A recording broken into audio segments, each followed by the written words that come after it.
பாட்டில் யாருக்கு பாட்டில் கோயில்கிட்ட தான் பாட்டில் விற்கக்கூடாதுன்னு சொல்லி இருக்குல்ல. வீடியோ ஆன் பண்ணுங்க. கோயில்கிட்ட பாட்டில் விற்காதீங்கன்னு சொல்லியிருக்கு. யார் விற்றது? வீடியோ ஆன் பண்ணுங்க. வீடியோ ஆன் பண்ணுங்க.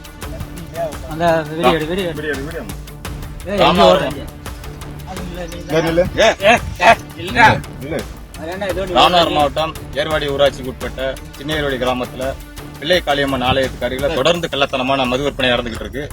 இந்த விற்பனையை தடுத்து நிறுத்தக்கூடிய பலமுறை காவல் நிலையத்தில் புகார் அளிச்சும் எந்த நடவடிக்கையும் இல்ல. இன்னைக்கு சிறப்பு பூஜை நடந்துகிட்டு இருக்கு. இன்னைக்கு அந்த அதே கோயிலுக்கு அருகே கள்ளத்தனமான மது விற்பனை நடந்துகிட்டு இருக்கு. அந்த விற்பனை பண்றதான் அதை அவனை ஆளை பிடிச்சி வச்சு பாட்டில் ஃபுல்லாக நொறுக்க போறான். இல்லை ஆளுக்கு ஒரு பாட்டில் உடைங்க.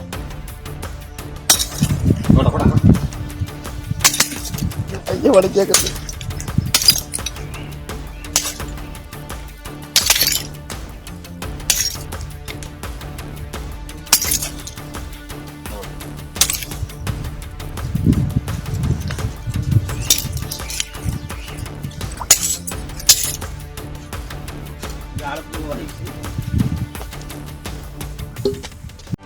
செய்திகளை உடனுக்குடனும் துல்லியமாகவும் தெரிந்து கொள்ள சப்ஸ்கிரைப் பண்ணுங்க.